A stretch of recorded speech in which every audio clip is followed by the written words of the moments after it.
프리미어 라이브 시작합니다. 코스피가 2.4% 크게 반등을 하면서 예상 체결 지수가 잡혔었는데요. 4,100으로 시작을 할 것 같네요. 자, 오늘은 이런 흐름이 계속 이어질지 일단 하창원 본부장님 모셔보겠습니다. 어서 오세요. 네, 안녕하세요. 개장했습니다. 2.2% 오르면서 4,092 이렇게 코스피가 시작하고 코스닥이 1.5% 오르면서 914 이렇게 시작을 하고 있습니다. 역시나 대형주의 반등이 두드러지는 가운데 효성중공업이 7% 오르고 있는데요. 예, 일단은 개장 전략 들어볼까요? 네, 뭐 말씀해주신 것처럼 오늘 대형주 중심으로의 상승이 나오고 있으니까 뭐 그 부분에서 의사결정을 잘 하는 게 중요할 것 같고요. 어제 이제 우리가 얘기할 때 사실 이 하락이 오래갈 요인들이 없다 이런 얘기들을 좀 했었는데 그게 뭐 이제 그냥 하루 만에 돌아버리고요. 그래서 주력 산업에서의 어떤 의사결정을 하시는 게 굉장히 중요할 것 같아서 오늘은 어쨌든 반도체 발 아래 밑에 있는 이런 밸류체인 단에서의 어떤 의사결정을 잘 하시는 게 뭐 대표적으로 원전도 뭐 좋은 이유일 수 있었고 뭐 변압기 쪽도 그랬고 막 그렇잖아요. 그래서 그런 내용들을 잘 체크하시는 게 굉장히 중요하지 않을까라고 정리해드리겠습니다. 어제 산 사람이 승자였습니다. 어제 또 용기를 냈었던 그런 분들에게 축하의 말씀을 드리고요. 삼성전자가 2.4% 오르면서 10만 3천 원, SK하이닉스가 4% 오르면서 60만 원 다시 회복했습니다. 60만 3천 원이고요. LG엔솔이 3% 정도 상승, 나머지 종목들도 한 2에서 3% 정도 상승을 해주고 있습니다. 변압기가 지금 가장 좀 흐름이 좋다고 봐야 될 것 같고요. 이 안에는 또 두산도 있습니다. 5% 오르면서 다시 신고가를 향해서 달려가고 있는 그런 상황입니다. 효성중공업이 아까 말씀드렸다시피 8% 상승이고요. LS일렉트릭, HD 현대일렉트릭 얘네들도 4%에서 한 5% 정도 오르고 있습니다. 키움증권이 또 6% 가네요. 한국금융지주도 마찬가지고요. 예, 이런 증권주들도 잘 간다는 거 좀 말씀을 드리겠습니다. 하창원 본부장님도 뭔가 좀 특징적인 부분 있다면 뭐가 있을까요? 네, 뭐 어제부터 AI 의료 관련된 종목군들이 계속 강세의 흐름을 보이고 있으며 뭐 대표적으로 신테카 바이오가 있고요. 뭐 셀바스 헬스케어부터 시작해서 온코크로스 이런 종목군들 좀 강하게 움직임이 나타나고 있고 오늘 뭐 미국장에서 이제 뭐 블룸 에너지부터 시작해서 퀀텀 스케이프 이런 쪽이 좀 좋다 보니 ESS 쪽 그리고 이제 에너지 관련된 종목군들이 전반적으로 좋아요. 전고체도 마찬가지고요. 그래서 변압기, 전고체 이런 쪽 굉장히 좋고요. 또 이제 테슬라가 또 주가가 굉장히 좀 좋았습니다. 물론 오늘 밤이죠. 오늘 밤에 보상 패키지가 어떻게 나오는지에 따라서 확 갈리긴 하겠지만 또 로봇주들이 거기에 따라서 좀 반등이 나와주고 있고요. 말씀해주신 것처럼 이제 뭐 증권주나 금융주 이제 배당 분리과세 기대감도 있고 이 좀 롯데관광개발 같은 경우는 또 실적 나왔는데 실적이 굉장히 잘 나왔어요. 카지노 쪽이 굉장히 좀 두드러진다 이런 얘기들 나오면서 오늘 중국 관련된 종목군들 중에서는 실적이 나오는 쪽이 조금 눈에 보인다 이렇게 정리드리면 될 것 같습니다. 네, 코스닥 쪽에서는 역시나 대형주, 중형주 쪽이 좋고요. 고영이 7%, 에코프로가 6%. 그 밑에는 뭐 원익 IPS, ISC, 레이크 머티리얼즈, 이오테크닉스 같은 종목들이 좀 깔려 있고요. 이외에도 뭐 D&D 파마텍도 4% 올라서 신고가 다시 한번 경신을 하고 있습니다. 오늘 의료 AI 쪽이 나쁘지 않네요. 예, 루닛도 4.3% 정도 올라가는 그런 상황이고요. JNTC도 다시 한번 52주 신고가를 향해서 가고 있는 그런 상황입니다. 자, 김장현 본부장님 모시겠습니다. 어서 오세요. 네, 안녕하세요. 예. 네. 개장 전략 겸 좀 특징적인 부분까지 같이 짚어주신다면? 일단은 뭐 외국인이 동향이 좀 중요할 것 같아요. 일단 장은 반등을 우리가 어저께 미리 좀 올린 면이 없지 않아 있기 때문에 미국이 다행스럽게 많이 올랐죠. 근데 오른 거를 딱 뒤집어 보면은 전력하고 그다음에 마이크론 이렇게 올랐거든요. 그래서 그거 관련되는 거는 우리도 유효하다. 그런데 우리가 어저께 반등한 면이 있으니까 오전에 치솟을 때 쫓아갈지 여부는 외국인 동향을 봐야 될 것 같아요. 외국인이 계속 팔면은 조금은 전강 후약이 될 소지도 없지 않기 때문에 그것도 좀 유심하면서 보실 필요가 있고요. 다만 어저께부터 계속 말씀드리는 게 실적이 잘 나온 주식은 반응을 바로 해요. 네. 제가 대덕전자 엄청 많이 갔는데도 불구하고 이게 어닝 모멘텀을 굉장히 세게 에너지에서 부른다. 40% 이렇게. 그러면서 어제 오르고 또 오늘도 오르잖아요. 그렇죠? 이런 게 있고 롯데관광개발 어저께 토해낸 거 고스란히 완전히 말아 올리고 있거든요. 이것도 실적이 엄청 좋습니다. 이런 거 봤을 때는 장은 전체적으로는 안정화되는 데 있어서 실적 위주로 갈 가능성이 높다. 주도주가 크게 변하지 않은 상태에서 그러면은 안정적으로 갈 것 같은데 다만 신경 쓰이는 건 외국인이 계속 판다는 것 자체에 조금 한꺼풀 정도는 갖고 있어야 될 것 같아요. 알겠습니다. 어제 하락했지만 오늘 반등이 약한 애들도 있습니다. 대표적으로 뭐 현대 글로비스나 오토에버. 어제 이제 뭐 한 8% 이렇게 떨어졌었고 오늘 현대 오토에버는 추가적으로 1% 더 떨어지고 글로비스도 반등은 하지만 1%가 채 안 되는 그런 상황이라고 봐야 될 것 같습니다. 이렇게 파동이 한번 있을 때 거기서 또 올라오는 애들이 있고 못 버티고 또 못 올라오는 애들이 있어서 그런 가르마는 잘 타셔야 될 것 같고요. 로템도 마찬가지입니다. 지금 카이는 원래 비실비실했고 로템도 어제 이제 9% 떨어지다가 7%로 마이너스로 마감을 했고 오늘 로템도 한 1.5%밖에 반등이 안 되고 하나 시스템도 역시나 마찬가지로 어제 하락이 11% 마이너스 8% 요 정도였는데 오늘 1.8%밖에 좀 못 오르는 그런 상황이네요. 알겠습니다. 아까 뭐 짚어주셨죠? 저 특징적인 부분? 예. 실적이 반영이 되는 장은 이어질 거기 때문에 장이 크래시될 가능성은 별로 없어요. 아까 어저께 그러니까 주가 많이 오른 상태에서도 지금 실적을 반영을 또 시키거든요. 네. 대덕던자가 대표적인 케이스라 이거예요. 어저께도 오르고 어제 장중 마이너스였습니다. 근데 이게 엄청 올랐잖아요. 근데 오늘도 지금 세잖아요. 네. 이런 거는 펀더멘털이 내러티브가 넘버로 확인되는 거는 올랐음에도 불구하고 올라가는 집중화 현상이 보인다. 집중화. 예. 이게 보셔야 됩니다. 그리고 아까 롯데강해봐. 그것도 어저께 빠진 거 대충 다 올라가잖아요. 이런 정도의 반등세가 강하다는 거는 그런 것들을 집중화돼서 주식이 네. 좀 더 집중화돼서 올라갈 가능성이 있는 거죠. 근데 장을 다 올라갈지는 장은 삼성과 하이닉스가 많이 올라야 돼요. 삼성 하이닉스 많이 올라야 되는데 좋긴 좋은데 어저께 오른 것이 마이크론하고 그 다른 쪽이 올랐다 그랬잖아요. 변화기. 네네. 엔비디아 빠지고 TSMC 빠지고 사실은 전강 약간 후약이 됐어요. 그래서 제가 생각하는 게 오늘도 한국도 외국인이 계속 팔면은 전강 후약이 될 소지가 없지는 않다. 이걸 유의하시길 바란다. 이렇게 말씀드린 거고 예. 환율을 계속 또 와치하셔야 될 것 같아요. 알겠습니다. 자, 오늘 코스피 대형주 1.8% 정도 오릅니다. 코스피가 4074. 초반에 개장했을 때보다는 살짝 힘이 빠지고 있는데 이게 반등은 하지만 아까 김장현 본부장님이 말씀을 해주신 것처럼 전강후 약이 될 가능성. 그러니까 지금 7분 지났는데 외국인이 또 팔고 있거든요. 4,200억 팔고 있습니다. 7분도 안 돼서 이런 수급과 오늘의 반등은 어떻게 같이 맞물려서 해석을 해야 될까요? 뭐 아무래도 이제 오늘의 첫 상승의 주 요인은 뭐 다들 아시겠지만 미국 장에서 좀 공격적으로 오른 게 있고 그다음에 이제 이게 야간 선물이 딱 끝났을 때 시점과 또 이제 시간이 좀 더 지났을 때 그 흐름이 좀 다르긴 하거든요. 미니 지수 선물에 좀 차이가 있었는데 오늘 6시까지만 해도 미니 지수 선물도 굉장히 좋았고 네. 야간 선물도 좋았고 한 8시 정도 되니까 이제 미니 지수 선물은 좀 꺾였었어요. 분위기가 좀 꺾이는 상황이어서 아마 좀 비슷하게 좀 차익이 나오는 것 같기도 하고요. 또 이제 전일에 또 매수했었던 사람들은 뭐 하루 만에 뭐 잘 잡으신 분은 막 15% 막 이렇게 수익 나니까 그냥 뭐 집어 던지는 거죠. 그래서 그런 좀 차익의 물량이 있는 것 같고요.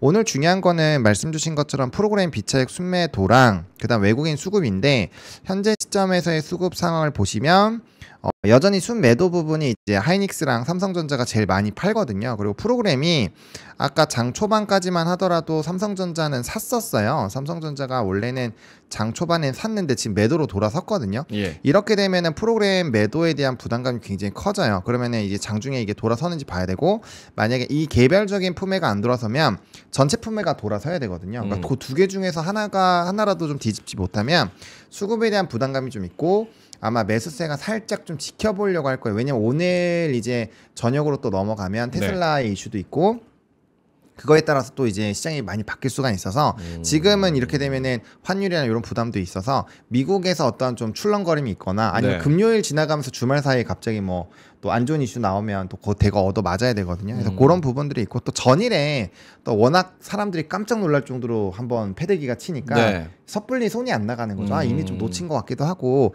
약간 이런 부분에서 관망하는 심리가 좀 많은 것 같은데 결과적으로 수급적인 부분이 좀 돌아서는지는 봐야 되겠지만 네. 제가 주목하는 건 이거예요. 어제도 반도체 소부장들이 좀 좋았던 종목군들이 많았어요. 근데 오늘도 뭐 CXL 쪽에서 엑시콘이나 네오셈, 뭐 물론 여기 엑시콘은 HBM이랑도 좀 연결고리가 있지만 그쪽 네. 좋고요. 그다음에 유리기판이 또 삼성전기와 일본의 회사와 또 협력을 맺으면서 또 오늘 HB 테크놀로지를 필두로 한 이런 그 유리기판 관련된 종목군들도 급등이 나와요. 그리고 JNTC 등등. 네, 그런 것도 나오고 그다음 또 대덕전자랑 이런 기판 쪽 두산 이런 것도 좀 좋고요. 그러니까 그런 것들을 보면은 만약 정말 수급적인 이탈이 이게 구조적이고 네. 반도체 업황을 나쁘게 본다면 소부장들만 물론 소부장들이 따로 또 움직이는 모멘텀이 있겠죠. 하지만 계속 그렇게 될까를 좀 고민을 해봐야 될 것 같고 그다음 삼성이랑 하이닉스가 계속 빠진다고 전제했을 때 소부장만 계속적으로 올라갈 수 있는 시장이었느냐 과거 사례로 보면 좀 쉽지 않지 않을까 이런 생각이 들거든. 변압기나 이런 것도 마찬가지고 그래서 약간 그 삼성 하이닉스가 빠지는 거에 대한 부담감은 있겠지만 만약에 나머지 파생되는 산업군들이 강하면 그게 또 이제 아 그러면 이거 지금 단기 수급의 이탈이겠구나라고 생각하고 또 이제 반발 매수가 들어갈 수가 있거든요. 예. 그런 흐름들이 나오는지를 좀 복합적으로 보실 필요가 있지 않을까 이렇게 생각을 하고 있습니다. 알겠습니다. 김두풍님께서 나 어제 샀어 통장 탈탈 털었어 이렇게 말씀을 하셔서 축하드린다고 말씀을 드리겠고요. 그리고 BY킴님께서 달바 글로벌 마이너스 10%인데 무슨 일 있나요? 이렇게 말씀을 하셔서 목표주가 하향 리포트 예. 어제 실적 나왔고 실적 나오고 오늘 리포트 나왔고 리포트 많이 나고 어제 클로징벨에 제가 말씀드린 것 예. 같은데 실적이 많이 미스됐어요. 음. 그러니까 170억 영업이익이 나왔는데 네. 예상이 240억이었거든요. 근데 다 예. 나쁜 건 아닌데 일단은 러시아 쪽하고 국내가 안 좋았어요. 러시아 쪽이 일부 4분기로 미뤄진 게 있어서 근데 비용은 지금 얘네들 오프라인 많이 하면서 비용이 좀 들어가서 그런 건데 그 또 하나는 이슈는 뭐냐면 IR 담당하는 사람이 좀 맡은 지 얼마 안 된 것 같아요. 커뮤니케이션에 좀 약간의 애널리스트하고 약간 그런 것도 있는 것 같아서 전체적으로 분위기가 안 좋았어요. 아 실적 발표 전을 말씀하시는 건가요? 실적 발표 후를 말씀하시는 거예요? 실적 발표에 들어갔던 그쪽 그 분위기 말씀드리는 거죠. 아 그러니까 실적 발표 후에 IR 그 사람이 아니 실적 발표할 때 IR 담당자 얘기했을 거 아닙니까? 예, 근데 그 그 거기 설명을 좀 참여한 부족했구나. 많은 사람들의 분위기가 죄송한데 조금 이렇게 좀 뭐 거시기하다. 그 사람이 나쁜 게 아니고 이렇게 좀 파악을 불친절해? 아니 그게 아니고 잘 모르거나 아니면 지나치게 보수적으로 얘기한 측면도 있는 것 같다. 전망에 대해서 뭐 이런 식의 좀 그러니까 느낌들이 리포트에 그렇게 안 나왔겠지만 그런 게 전해지고 있는 것도 추가적으로 좀 낙폭을 과다하게 하는 거다라고 네. 말씀드릴 수 있고 근데 뭐 잠깐만요. 예, 일단은 내년도 전망에 대해서도 사실은 더 좋게 볼 수 있는데도 조금 톤 다운한 것 같아요. 근데 제가 좀 추천을 드렸잖아요. 거기 밑으로 내려갔으니까 손좀에 걸렸으면 일단 탈출하는 게 맞을 것 같고 그렇죠. 근데 거꾸로 조금 길게 보면은 사실은 나쁠 게 다 나왔거든요. 어차피 투자를 해가지고 오프라인을 해야 되는 거고 오케이. 지금 가장 중요한 거는 일본 쪽인데 일본 쪽의 계획은 사실 잘 되고 있거든요. 밸류가 지금 오늘 빠지면 PER이 한 15배 이하로 갈 겁니다. 그런 측면에서는 근데 길게 볼 수 있는 상황이 아니고 지금 집중화 되는 거니까 그러면은 너무 많이 들어갔으면 약간 반 정도는 토해놓고 다시 시작하는 것이 맞을다. 이렇게 오케이. 봅니다. 보노님도 저는 아까 저 얘기가 그 느낌이 좀 나온 게 네. 리포트 내용이 약간 시계열을 좀 넓혀서 봐야 되는 느낌의 뉘앙스가 좀 강했어요. 그러니까 그 얘기가 아마 저 얘기지 않을까. 오늘 나온 리포트들. 그런 거를 녹아내서 표현한 거라고 볼 수도 있죠. 네, 좀 일부 약간 시간을 많이 들여야 된다는 느낌의 성격이 강했어요. 목표주가 하향 리포트 나온 것들이. 네. 그래서 그거는 저거에 대한 좀 느낌이 들어간 게 아닐까. 요거 좀 첨언드리려고 했던 겁니다. 네. 알겠습니다. 자, 달바 여쭤보셔가지고 한번 이야기를 해봤고요. 김정일 본부장님한테도 아까 초반에 이제 외국인의 매도 어제 이제 저희가 오프닝 벨 클로징 벨의 얘기를 할 때에도 이제 내일 미국장이 이제 반등을 하는지 그리고 내일도 외국인이 수급이 계속 파는 걸로 잡히는지를 우리가 좀 와치를 해야 된다라고 말씀을 해주셨고 네, 그런 말씀드렸죠. 오늘 초반에 이제 9시 14분 지나가고 있는 상황에서 외국인이 또 대량으로 또 던지고 있습니다. 이런 흐름은 초반에 어떻게 해석을 해야 될까요? 우리가 근본적으로 AI가 되느냐 안 되냐 반도체 가격이 왜 안 오르냐 이런 얘기하는 게 아니잖아요. 네. 그거 얘기하면 뭐 얘기가 아닌 거고 어저께 다 좋았는데 엔비디아하고 TSMC가 빠졌다는 거. 물론 그것도 걔네들이 펀더멘털 갑자기 무너져요. 이 얘기는 아니지만 미국이 중국한테 파는 반도체에 대해서 뭐 자꾸 노이즈가 나오고 블랙에를 주느니 안 주느니 그다음에 중국도 그 미국가 안 쓴다. 다시 한번 강조하고 이런 분위기도 있는 것도 조금 찝찝한 거예요. 그리고 중요한 건 뭐냐면은 제가 어제 유동성 얘기했는데 유동성 셧다운 문제가 해결이 안 되면은 네. 그거는 유동성이 지금 약간 타이트한 게 계속 되거든요. 그래서 미국장도 압축해서 가는 거예요. 확실한 뭐예요? 거기도 메모리야. 메모리. 메모리 주가가요. 뭐 마이크론, 뭐 샌디스기에 하루 7% 왔다 6% 왔다 난리 미친 그런 것들을 하고 있기 때문에 이게 안정화되는데 5시간이 걸릴 수도 있다. 그 얘기를 하는 거예요, 제가. 근데 우리는 환율이 좀 신경이 쓰이니까 외국인이 바로 환율 믿고 더 돈다라고 지금 단기적으로 보기에는 조금 더 와치하자. 이런 네. 틀로 말씀드린 겁니다. 확실한 걸로 선택과 집중. 네, 확실한 보노님도 어제 이제 저희 오프닝벨 급락할 때 할 때도 네. 막판에 제가 여쭤본 게 만약에 이렇게 하락한다 하면은 확실히 선택하고 싶은 종목에 무엇이 들어있느냐. 예, 변압기랑 반도체 네. 이쪽을 또 말씀을 해 주셨고 사실 오늘 지금 살아남는 애들이 지금 변압기랑 반도체 딱 대표적으로 이렇게 잡히고 있습니다. 여기에 대한 코멘트를 좀 추가적으로 오늘 장이 열렸으니까 또 네. 해주신다면. 그러니까 그런 거예요. 이게 전일에 대응을 아예 안 하신 분들 같은 경우는 오늘 좀 고민이 되겠지만 일단은 뭐 전일에 대응하고 다시 사신 분들도 분명 많아요. 그런 분들은 아무래도 좀 편안하게 시장을 바라보실 수 있을 것 같고요.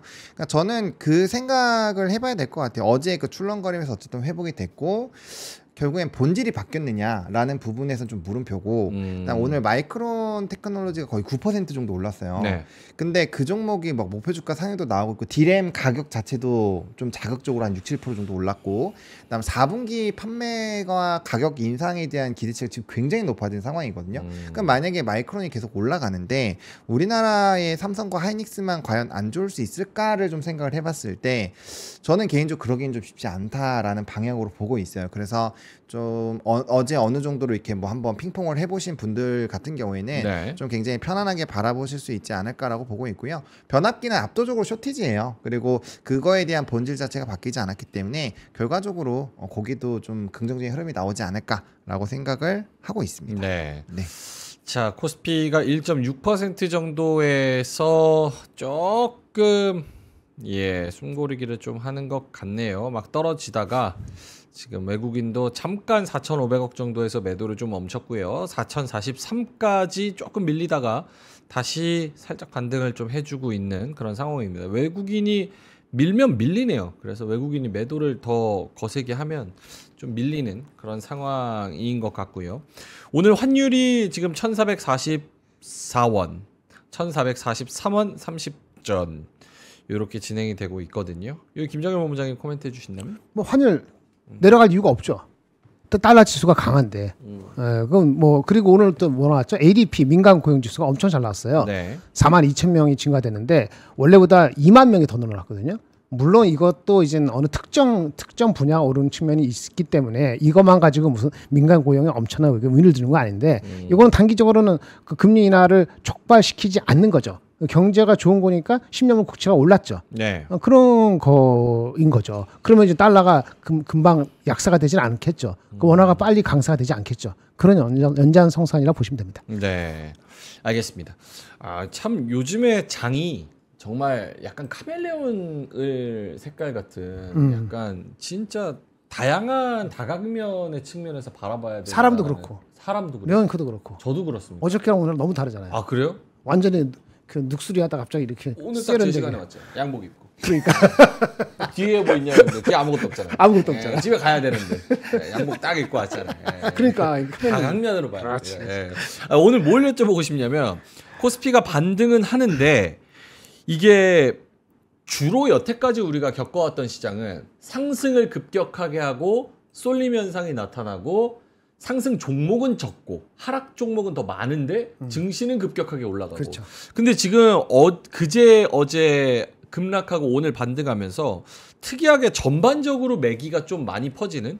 그래서 코스피에서 상승 종목이 600개, 하락 종목이 250개. 그러니까 대부분의 종목이 다 약간 반등을 한다고 보면 될 것 같은데 이게 그제와 어제에 이른 급락. 그에 따른 기계적인 반등으로 전반적인 시장의 매수세가 들어오는 걸까요? 아니면 뭐라고 해석을 해야 돼요? 오늘 반등하면서 쏠림 현상보다는 상승 종목이 훨씬 더 많아서 전반적인 온기가 퍼지는 거. 그러니까 뭐 이런 거겠죠. 이제 그러니까 사람마다 다 갖고 있는 종목이 다른데 일단은 뭐 다들 그런 지표는 보실 거 아니에요. 야간 선물이 얼마나 올랐는지 또 미국 증시가 얼마나 올랐나 이런 거 보실 텐데 일단 어제 팔고 싶었던 대부분의 물량이 나간 것 같아요. 네. 그러다 보니까 남아있는 사람은 약간 그 해당 종목에 대한 강성 주주라든지 아니면 어제 갑자기 바빠갖고 못 보셔갖고 억지로 그냥 강제로 잡혀있는 분들이나 그런 거란 말이죠. 근데 대부분 좀 강하게 차익을 하고 싶었던 사람들은 어제 대부분 많이 털지 않았을까 싶어요. 그러면 좀 물량이 가벼워져 있죠.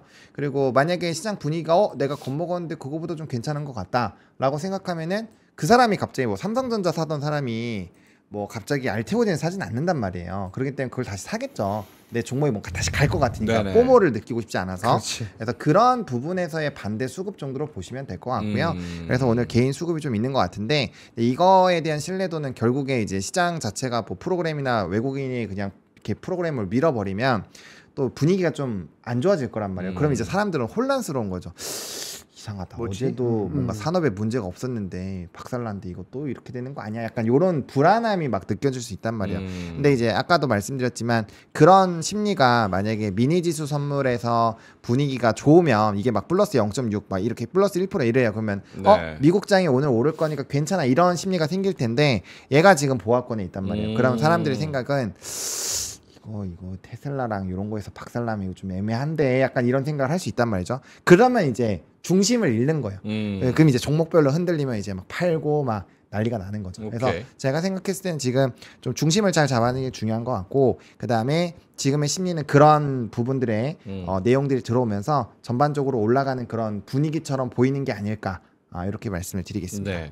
그 테슬라 이슈를 또 언급을 해주시니까 그 이슈가 뭔지 모르시는 분들이 많을 것 같아서 재판이에요? 아니면 뭐 보상 이사회? 패키지. 이사회? 네, 이사회 그 투표하는 거 있잖아요. 승인이 되나 안 되나요? 네, 그러니까 주주들이 투표를 하는 건데 이제 1조 달러에 대한 보상 패키지 관련된 이슈가 1조 달러면 1,400조를 일론 트릴리온. 머스크한테 준다.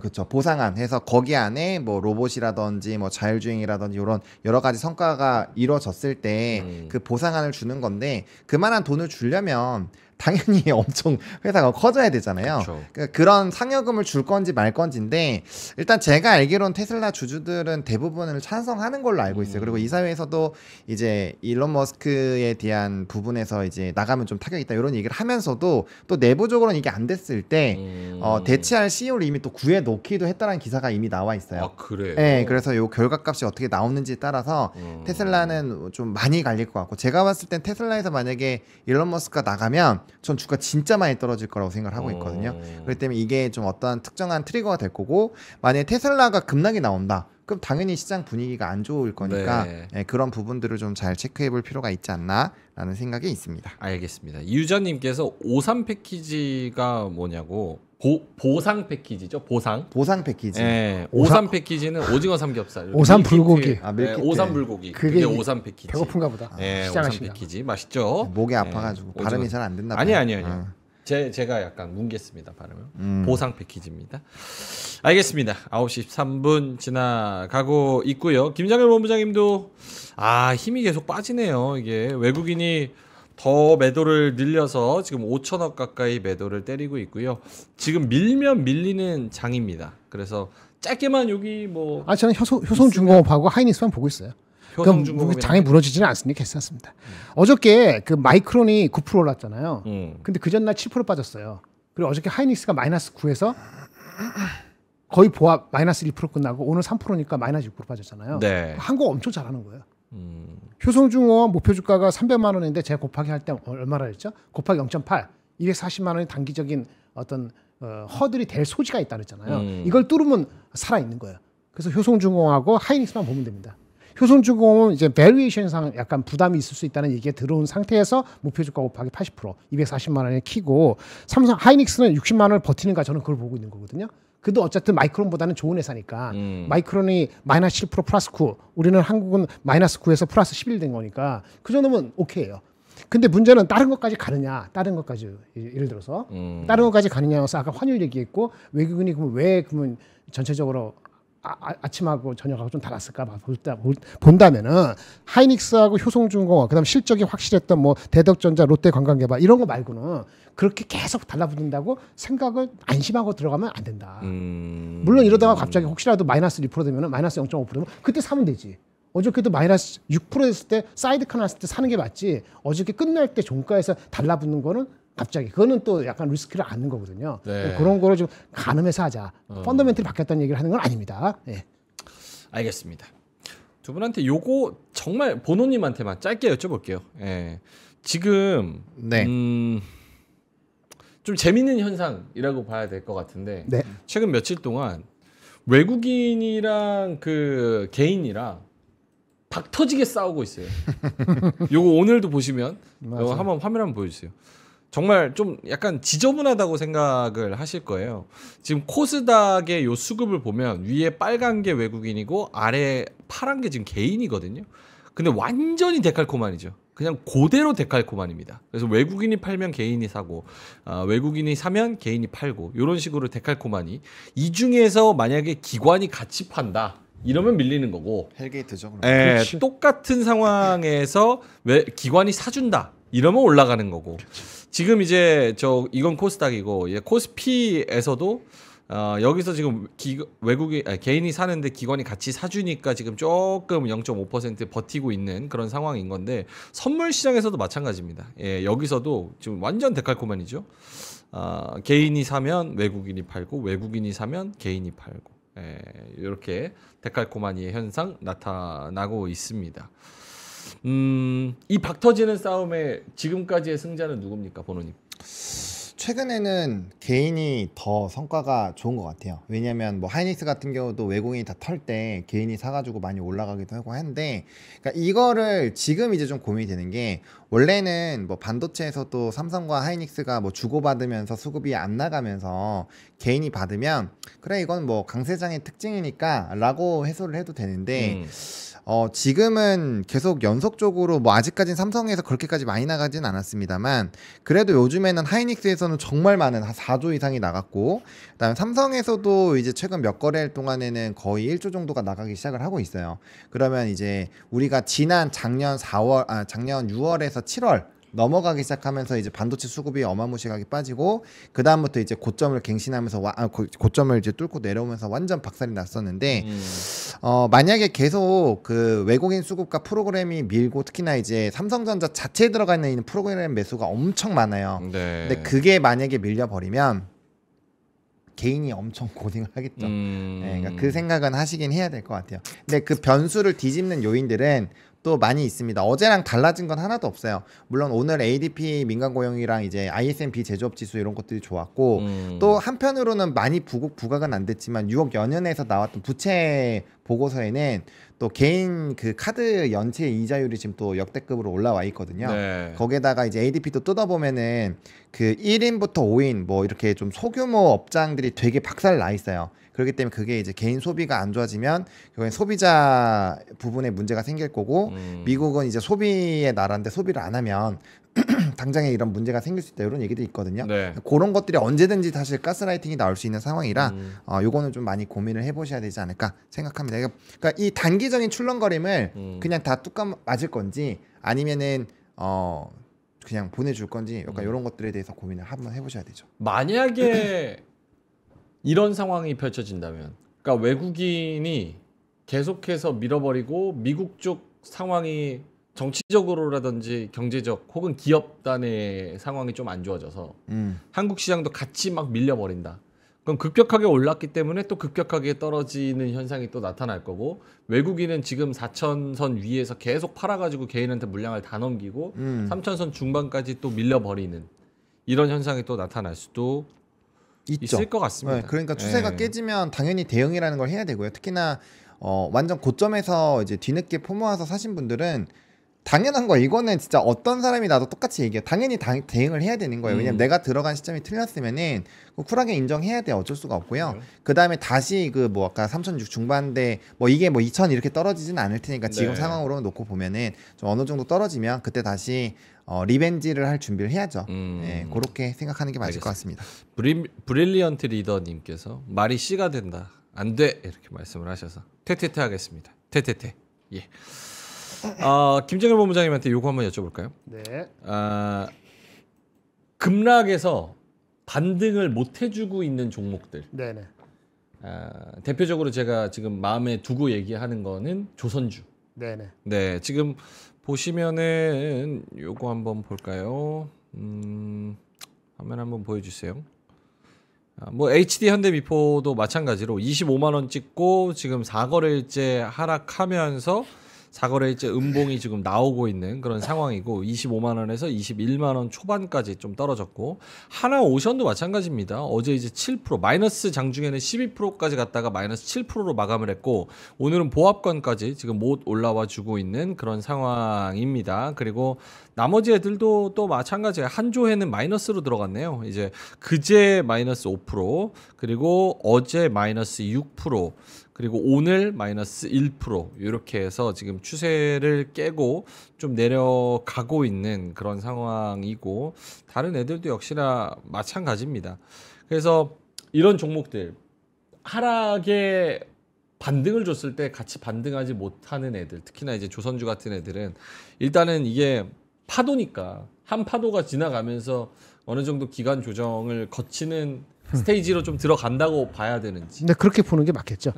일단은 그 미국하고의 그 마스가도 대충이 아니고 나올 거 다 나오지 않았나요? 실적도 나왔고 좋은 거 발견되고 항상 이벤트가 지나고 나면은 새로운 이벤트나 새로운 모멘텀을 기다리지 않습니까? 근데 그럴 때 섹터 내에서 다른 쪽에 그런 게 어텐션이 되면은 이쪽으로는 집중이 좀 덜 되겠죠. 새로 들어오는 자금이 이쪽을 먼저 들어오지 않을 가능성이 있지 않습니까? 네. 조선에.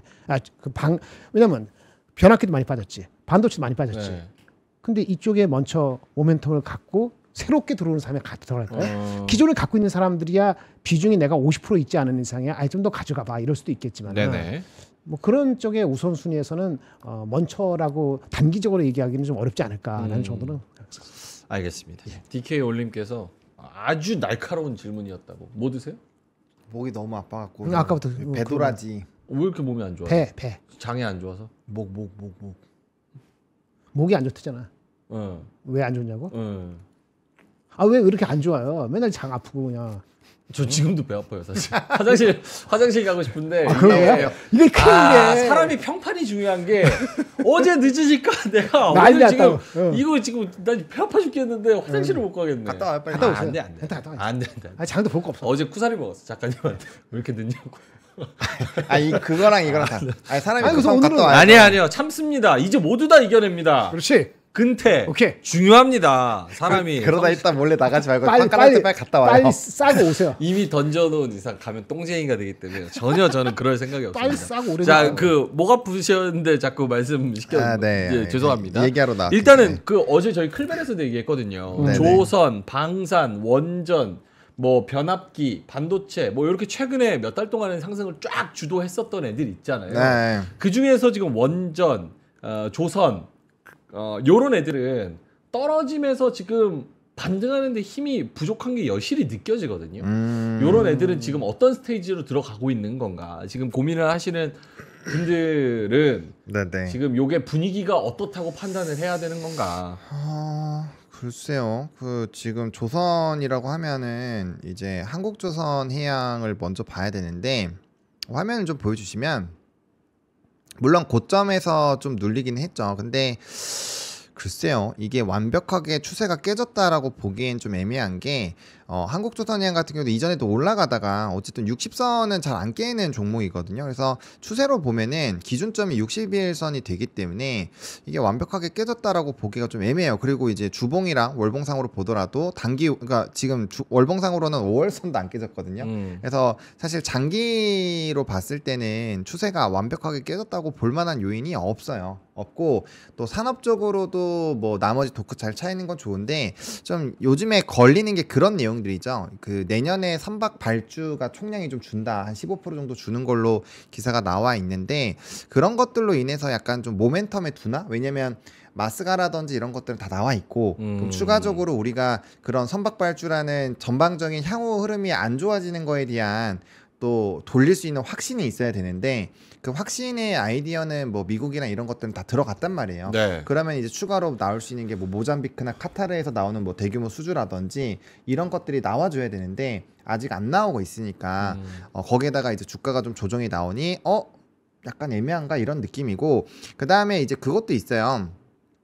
그 오늘 미국장을 보셨으면 직관적으로 네. 올라간 거는 반도체랑 변압기 쪽이에요. 반도체 변압기. 그러다 보니까 아마 그쪽으로 먼저 쏠릴 거고 나머지 산업군들이 가기에는 올라가다가 빠졌었던 그 속도가 좀 빠르잖아요. 그러니까 다른 애들은 올라가려고 좀 힘을 쓰다가 꼬꾸라진 거예요. 근데 이거 차트를 보여주시면 사실 어제랑 오늘을 빼고 보면은 이게 이제 특별한 이벤트가 있어서 밀린 거잖아요. 지수가 막 4% 5%씩 밀린데 얘라고 뭐 버티겠습니까? 네. 그래서 그런 것들을 빼놓고 보면 이거 사실 무슨 종목이에요? HD 한국조선이에요. 한조에. 완전 고점에 있는 거예요. 그래서 아. 아직 좀 그런 것들에 대해서 뭐 진지하게 고민하기엔 좀 약간 애매한 부분이 있다라고 일단 개인적으로 생각을 하고 있고요. 근데 이제 막 모멘텀이 둔화되고 또 미국과 하기로 한 것도 막 뒤로 쭉쭉 밀리고 하면은 그러면 또 문제가 생기겠죠. 그래서 일단 연말까지 그 대규모 수주가 원래 나오기로 했었는데 그런 흐름들이 나오는지 체크해보는 것도 좀 중요할 것 같다. 네. 이렇게 보시면 될 것 같습니다. 알겠습니다. 일본 증시는 반등을 그래도 세게 하네요. 니케이가 1.6% 오르면서 다시 5만 포인트에서 5만 1천 포인트로 향해서 좀 가고 있는 그런 상황이고요. 고점은 11월 4일 날 있었던 5만 2,600 포인트, 지금은 5만 900 포인트 정도의 중반에 머물러 있습니다. 자, 9시 35분 지나가고 있고요. 약간 밀릴 듯 안 밀릴 듯 하면서 장이 지금 반등을 좀 하고 있습니다. 0.8%, 4.38, 요 정도, 4,040, 요 정도에서 버티고 있습니다. 좀 특징적인 종목들 한번 짚어볼까요? 두 분이 뭐 마음에 있으신 종목이 있으시면 말씀을 해주시면은 좋을 것 같고요. 저는 HK 이노엔 한번 계속 보러 가고 한 세 번째 말씀드리는 것 같은데요. 먼저 하실까요? HK 이노에 네. 거의 지금 신고가 근처죠. 이거는 군뱅이 뭐 이렇게 하듯이 가는 거기 때문에 네. 근데 방향성이 잡혔다고 본 건데 리포트 나온 거 있어요. 예. 근데 그거 보시면 되고 이게 위계양성 그거 하는 거잖아요. 근데 이게 FDA 승인 미국하고 유럽하고 일정들이 연말 내년 연초에 잡혀 있기 때문에 저번에 실적 나빠서 한번 5% 빠진 적이 있어요. 잠깐 며칠 전에 그때가 기회여서 그때 한번 말씀드린 거거든요. 근데 아직도 좀 길게 보면은 애널리스트가 갖고 있는 목표 주가보다는 저는 훨씬 높은 목표 주가를 마음속으로 갖고 있습니다. 그래요? 그렇게 말씀드리니까 리포트 보시고요. 그거보다 좀 더 포지티브하게 보시는 것이 저는 맞다고 봅니다. 말씀드렸습니다. 세 번 이제는 얘기 안 할게요. 막 10% 빠지면 얘기할게요. 오케이.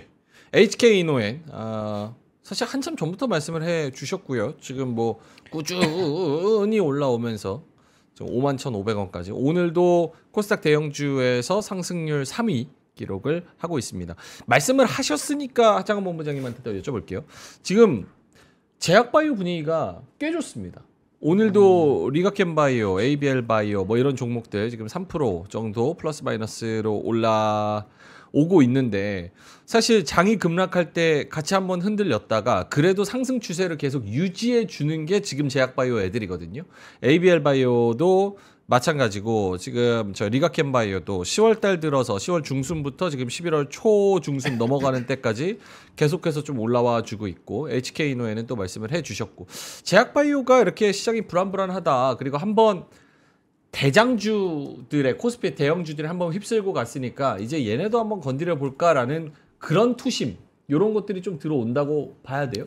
뭐 조금 들어온다고 볼 수 있겠죠. 근데 이제 두 가지 이슈가 있다고 보시면 되는데 일단 네네. 이번 주가 제 주초부터 바이오랑 로봇은 일정이 굉장히 많다라고 얘기 드렸고 특히나 바이오가 일정이 진짜 많았어요. 뭐 ADC 지정 월요일부터 시작을 했었고 그다음에 이제 수요일부터 또 비만 관련된 이벤트들 내일까지 계속 이어지거든요. 그래서 그런 내용들이 있다 보니 좀 관심이 들어온 것 같고요. 또 방어주 특성도 좀 있었고 그다음 이번 주 미국장에서 좀 유의미하게 많이 올라온 종목이 일라이 릴리예요. 이슈가 여러 가지가 있는데 뭐 공장 증설 이슈도 있었고 그다음에 오늘 같은 경우는 이제 노보노디스크가 메스라 인수 관련된 이슈가 있는데 그거 약간 좀 제동 걸리면서 이제 경쟁 복제약품들이 많이 늘어나다 보니 또 매출 성장률에 대한 불안감이 높아진다 이런 얘기들이 나오면서 네. 노보노디스크는 떨어졌어요. 그리고 반사 수혜로 이제 일라일리가 올라가거든요. 근데 우리나라가 주력으로 올라가는 게 뭐 삼성바이오로지스 같은 이런 좀 특이한 종목을 빼놓고 보면은 결국엔 신약 관련된 종목 알테오젠, ABL바이오, 에이프릴바이오, 리가켄바이오 이런 애들이랑 그다음에 이제 그 비만 쪽 뭐 D&D 파마텍, 올릭스, 한미약품 이런 종목군들이에요. 그래서 큰 두 꼭지 중에서 한 꼭지에 계속 좋은 얘기가 나오니까 거기서 이제 바이오 이벤트가 좀 부각이 되는 것 같고요. 거기다 이제 금리 인하가 어쨌든 방향은 정해져 있으니까 속도 부분에서의 문제일 뿐 뭐 사실 나쁠 거는 없죠. 네, 그래서 그런 내용들이 좀 주목을 받는 것이 아닌가라고 생각을 하고 있습니다. 알겠습니다. 특징적인 종목 몇 개만 좀 살펴보면 일단은 코스피 대형주 상승률 1위는 LG전자가 지금 치고 올라가고 있는데요. LG전자가 크게 뭐 6% 정도 이렇게 오르면서 이런 뉴스가 있네요. 인도에서 제조되는 애플의 최신 스마트폰 아이폰 17을 위한 자동화 제조 공정 장비를 개발해서 납품했다는 소식이 전해지고 있다. 인도의 이 경제지 이코노믹 타임즈가 LG의 생산 기술원, 이 폭스콘, 타타, 페가트론, 이 애플 생산 파트너가 운영하는 생산 공정에 직접 LG가 제조 장비를 공급했다고 보도를 했고, LG 디스플레이, LG 이노텍이 애플에 이 부품을 공급을 했지만 LG 전자가 아이폰 제조 장비를 공급하는 건 이번이 처음이다. 네, 이런 뉴스가 안 그래도 있네요. 이 뉴스를 얘기하려고 제가 준비를 해놨는데, 네네네. 그러니까 이게 제가 새벽에 읽어서 이것도 이제 좀 제가 오전부터 좀 얘기를 하고 온 그건데, 이 LG가 어쨌든 애플 쪽으로 직접적으로 뚫은 게 처음이라고 하더라고요. 그래서 좀 이벤트가 있고, 그다음에 최근에 그 LG노텍의 리포트를 좀 검색해서 보시면 목표 주가 상향이 정말 많이 나와요. 여기 네. 오프닝벨에서도 좀 자주 언급을 드렸는데, 그러니까 결국에는 애플의 아이폰이 잘 팔리는 부분에서 이미 기대감을 갖고 있는 상황에서 이 LG전자가 이제 본격적으로 진입이 되는 것 자체가 굉장히 좀 크게 이벤트가 되는 것 같아요. 그래서 오늘 LG전자랑 이노텍은 이 이슈로 말씀해주신 이 이슈로 좀 상승하고 있다라고 네. 보시는 게 맞다, 이렇게 보시면 될 것 같고, 네. 뭐 이노텍은 지금 전망치가 굉장히 많이 높아지고 있거든요. 그래서 리포트를 꼭 한번 읽어보시면 도움이 많이 될 것 같습니다. 알겠습니다. LG가 진짜 최근의 흐름을 보면 이제 구광모 회장 취임하고 어마어마한 기술력을 갖고 있습니다. 그래서 LG 제품이 굉장히 좋고요. 그거를 싸게 살 수 있으면 훨씬 좋거든요. 그래서 저희가 LG 그램을 가져왔어요. LG전자에서 만드는 거. 기술력이 어마어마합니다. LG 그램 테라급 11세대. 어우 진짜 가볍다. 종이 드는 것 같아요. LG전자의 LG 그램. 진짜 가벼워. 한번 먼저 보세요. 그램은 뭐 워낙 유명하죠, 가벼운 거로. 이건 작은 거니까 0.7 막 이 정도 하겠네요. LG전자한테 제가 사업 아이디어 드립니다. 요거보다 더 가볍게 만드세요. 그리고 서브 브랜드로 밀리그램으로 내는 겁니다. 밀리그램. 그러면 이제 잘 팔릴 겁니다. 그 성능이 구려. 아니지, 엄청 비싸게 팔 때 감성으로 가는 거지. 아니 그렇게 하면 아이디어 발열 들었어요. 못 잡아요. 발열 잡아. 발열 못 잡어. 그거 잡아야지. 기술의 LG인데, 그렇죠? 예. LG 그램. CPU는요 코어 i5에 램은 16기가, SSD는 1TB. 근데 진짜 가볍습니다. 이게 정상가가 99만 원, 거의 100만 원짜리인데 저희가 79만 원에 가지고 왔고요. 14인치입니다. A급 리퍼, 그리고 안심 서비스 무상 보증을 15개월 하기 때문에 1년 넘게 그냥 편안하게 쓰실 수 있습니다. 최초로 저희가 79만 원에 이렇게 가져왔습니다. 윈도우 11 다 깔아드리니까요. 자녀분 이제 곧 있으면 수능이잖아요. 수능 보고 대학 가고 이러면 딱 이런 거 하나 딱 선물해 주시면 가성비로 너무 좋죠. 혹시 이제 자녀 그 노트북 입학 선물로 새 거 주시는 분들이 계시거든요. 신입생 때는요 이거 막 OT하고 술 먹고 이러느라고 가방에 새 거 들고 다니면 아작납니다. 제가 해봐서 알아요. 그래서 이거 A급 리퍼로 드리는 게 훨씬 좋습니다. 마음에 뭐 이렇게 서운함 이런 거는 잠깐이지만 노트북은 이거 고장 나면 AS 막 마음이 왜 서운해? 그 중고 준다고 또 마음을- 서운할 수도 있잖아요. 아버지 마음이 편안하지. 에이 그런가?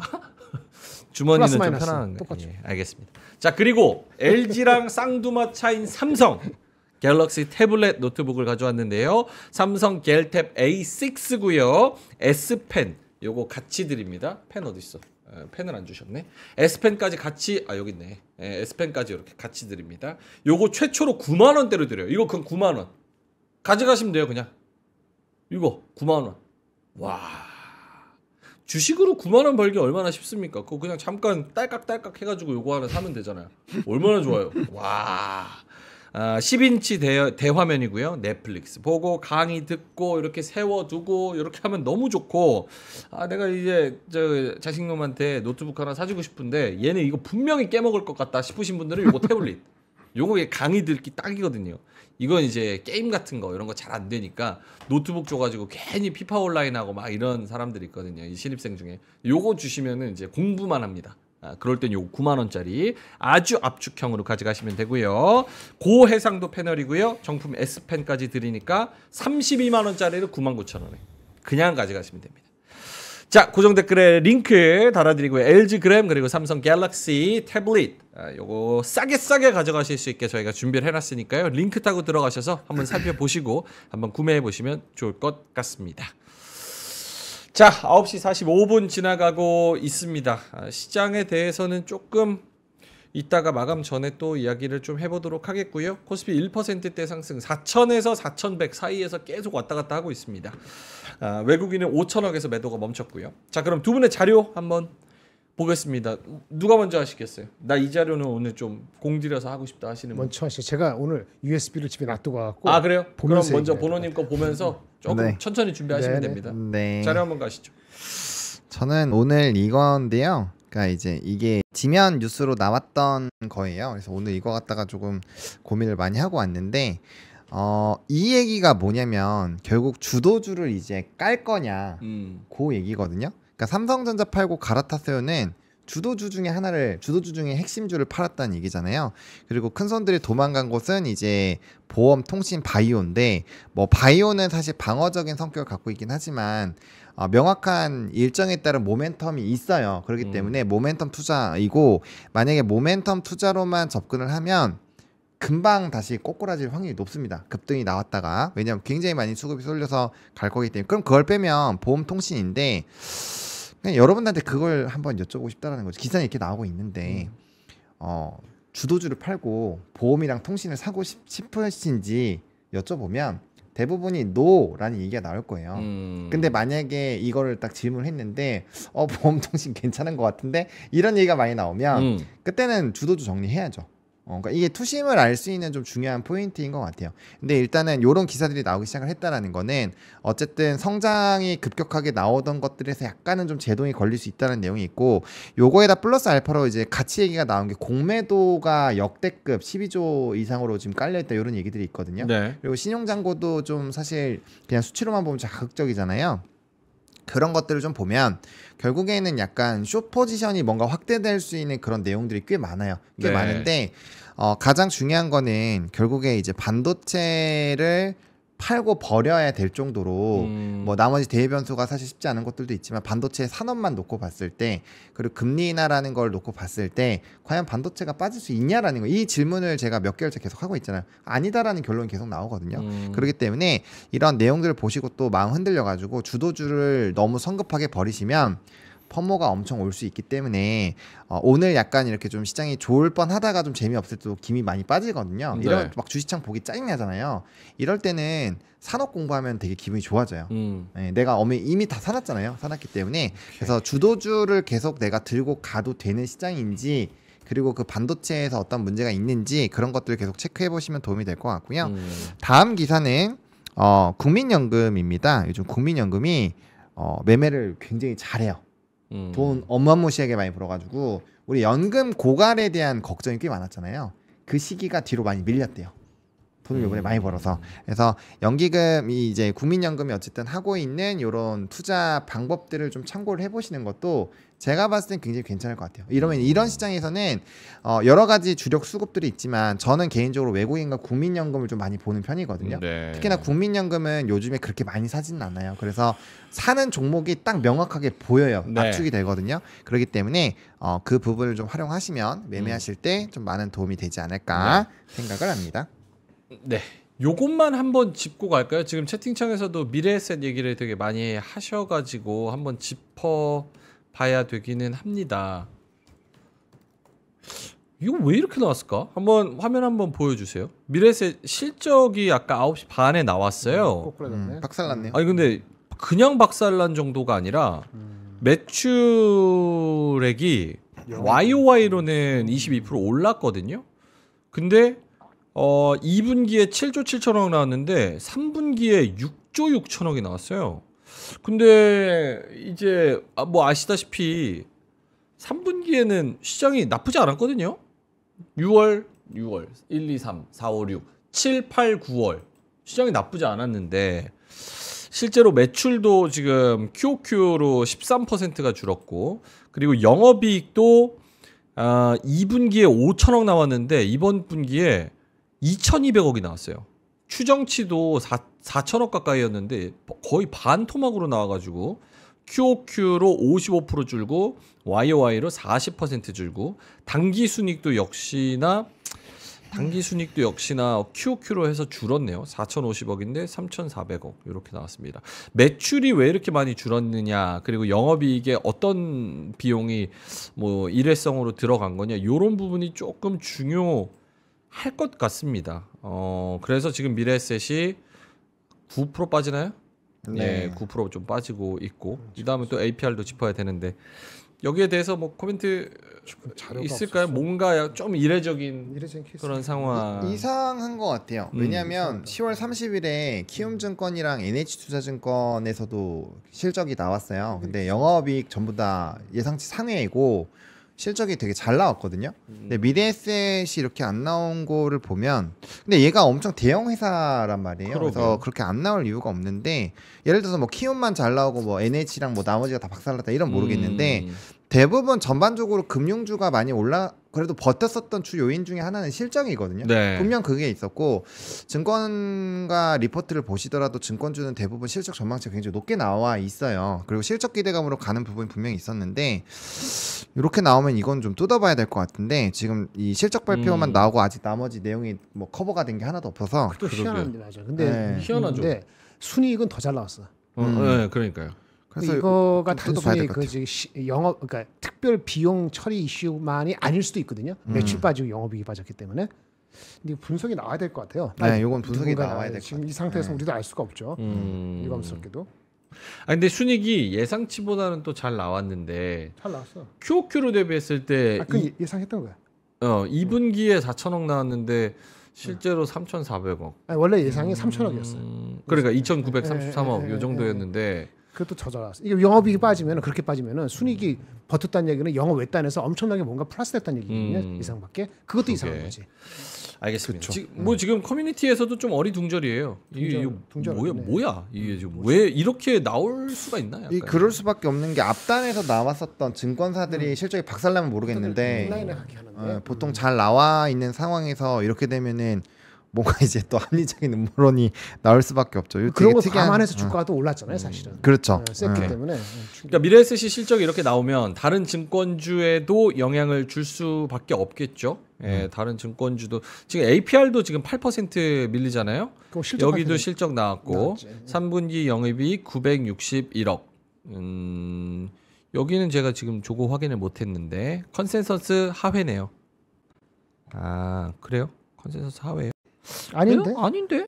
왜 사야지? 매출도 YOY, QOQ 다 늘었고 추정이 840억이었는데 실제로 960억 나왔고 더 나왔는데? 당기순이익도 100억씩 더 나왔고 뭐지? 나쁘지 않은데 APR은 모르겠습니다. 왜일까요? 예, 그거 한번. 이것도 뭐 그거 아니에요? 또 스트릿 컨센 뭐 엄청 또 높게 잡혀 있어서 예상치보다는 높게 나왔는데 네. 예, 그래도 이제 APR이 어떻게 보면은 지금 화장품의 마지막 그 등불 같은 그런 존재였단 말이에요. 네. 그러다 보니까 그게 약간은 좀 부담 요인으로 되는 것이 아닐까 이렇게 일단은 생각을 하고 있습니다. 네, 알겠습니다. 김장일 본부장님 자료 또 보면서 네. 지금 2분밖에 안 남기는 했는데 일단 제가 저기 우리 그 오후에 클로징벨에서 자세히 설명드릴게요. 근데 이거 리포트 한번 보세요. 애널리스트 리포트 제가 그렇게 칭찬을 많이 하지 않는데 그거는 저의 독선이라기보다는 제가 안다고 생각하기 때문에 제 자만일 수도 똑같은 말이네. 네. 잘 쓴 리포트가 하나 있어서 대신증권에서 나온 11월 5일자 어제네. 반도체 업 웃기죠? 반도체 섹터당 반도체 업 해서 나온 건데 중간 제목이 재밌어요. 좋은 것은 알겠는데 밸류에이션은 어디까지 올라갈 수 있을까? 그 첫 번째 얘기가 가정하지 마십시오라는 제목에서 과거에는 저도 많이 경험한 건데 반도체가 항상 지금 좋아도 오더 더블 해주고 더블 부킹, 트리플 부킹 했다가 나중에 6개월 뒤에 보니까 그거 취소하는 경우가 많았거든요. 그쵸. 이번에는 그게 다를 것이냐. 거기에 대한 고찰이 있고 두 번째 진짜 좋으면 투자를 늘 텐데 캐펙스를 얼마나 늘리기에 따라서 27년은 달라질 수 있는 리스크는 있다. 근데 현재 입장에서는 그 리스크를 올해 내에 2, 3개월 내에 발현된다고 보기는 어렵지 않느냐. 이거는 저랑 비슷한 거죠. 네. 그런 거에서 생각할 거리가 나왔어요. 자세한 건 시간이 부족하니까 오후 시간에 요거에 네. 대해서 제 의견과 거의 85% 비슷해요. 오. 그래서 이거 대신에 나온 반도체어 이 이름을 까먹었는데 이분 상당히 생각을 많이 했다. 뭐 넘버 하나 아무것도 안 나와. 그냥 두 가지 꼭지입니다. 메모리 더블 부킹 없어지는 거. 네. 그다음에 캐펙스가 늘면 27년에 오버 서플라이 될 가능성은 있는데 그걸 지금 봐야 되는가. 거기에 대한 고찰은 상당히 의미 있는 거 보여서 오후에 말씀드리겠습니다. 네, 오늘 클로징 벨은 꼭 봐야 되겠네요. 네. 매일 봐야 돼. 아, 그렇죠. 네. 누가 없어졌다고 해서 안 보는 거 아니에요? 아, 저요? 저 없어서. 클로징 벨 요즘 엄청 시청률 좋던데요? 저 때문에 그런 건 아니니까. 아, 네네. 아, 제 것도 많이 와주시면 좋을 것 같은데. 저도 열심히 하고 있으니까. 거기다 초대해줘. 한번 가볼까? 아, 이거 좁은데 한번 나중에 한번 초대를 하겠습니다. 하버너의 주식이야기도 많이 좋아해 주시면 좋을 것 같고, 자, 시장이 조금 분위기가 좀 어색어색합니다. 그래서 어색하네, 코스피가 진짜. 지금 한 1% 전으로 어쨌든 움직임이 나오고 있는데, 다행스럽게도 프로그램 비차익과 뭐 외국인 수급이 더 이탈이 나오지는 않고 있어서 조금 더 편안하게 일단은 너무 조급하게 생각하지 않으시고 상황을 좀 관조하시면서 분위기 보시면 될 것 같고요. 뭐 ESS 쪽 이제 좀 더 세지고 있고 LG그룹주들 또 일부 좀 특징 흐름을 보이는 그런 종목군들이 많으니 요 안에서의 또 순환매 흐름들을 잘 체크를 해주시면은 네 도움이 될 것 같습니다. 자 일단 오늘은 이렇게 좀 정리를 하면 될 것 같고요. 이제 뒷타임에 이제 허재무님과 또 이제 홍선혜 님의 이제 이슈가 있는데 오셨으니까 클로징 해주시죠. 뭘 봐요? 계속 앉아 있었는지. 예. 가기 전에 은행주가 세네. 은행주가 셉니다. 그 계속 이유가 보고 뭐예요? 있었어요. 은행 네. 비싼 이유가 뭐지? 증권이 빠지니까 은행으로 갔나? 그 배당분리과세 그거? 네, 그 기대감이 있다고. 30% 해준다. 네. KB금융 신고가입니다. 근데 증권도 가야 되는데 미래가 초천데. 미래가 초친 거죠. 네. 그렇습니다. 이러면서. 여러 가지 변수들과 이슈들이 좀 한꺼번에 합치면서 무언가의 좀 변화가 만들어지고 있는 것 그럴게요. 같은데 네네. 그럼에도 불구하고 이전에 주도주가 한 번 쉬고 계속 갈지 아니면 뭔가 색깔이 바뀌어가지고 시장도 한번 변화가 있을지 요거는 좀 봐야 될 것 같습니다. 또 가짜 뉴스들 또 퍼뜨리시네요. 무슨 가짜 무슨. 똥 싸러 갔다 왔어. 제가 똥 싸러 통상 갔다 거 왔어. 봤어요? 못 봤잖아요. 계속 앉아 있었는데 무슨 소리예요? 그 배출을 잘해야지. 배추? 배출. 출력을 잘해야지 또 입력도 되는 거니까. 매수 매도. 음식 배출. 매수, 배출 매도. 그렇지. 아하, 알겠습니다. 자, 그러면은 저희님만 여기서 물러가도록 하겠습니다. 위즈덤 안 해도 되죠? 예. 갑시다. 네, 오케이. 자, 그럼 디오는 아침엔 투자팀이랑 또 시장에 대한 이야기 좀 많이 해보시면서 지금은 좀 이런저런 이야기를 좀 많이 들어야 될 때 아닌가 싶어요. 그래서 내 아이디어를 좀 스스로 시나리오를 만드는 그런 상황이지 않을까 싶습니다. 이따 클로징벨에서도 저희가 좀 머리를 맞대고 또 장 마감에 대해서 여러 가지 흐름에 대해서 좀 이야기를 많이 할 테니까요. 많은 시청 부탁드리고요. 화이팅 하시고요. 점심 맛있게 드시고요. 수익 많이 내셔서 이따가 클로징벨에서 뵙겠습니다. 고맙습니다. 감사합니다.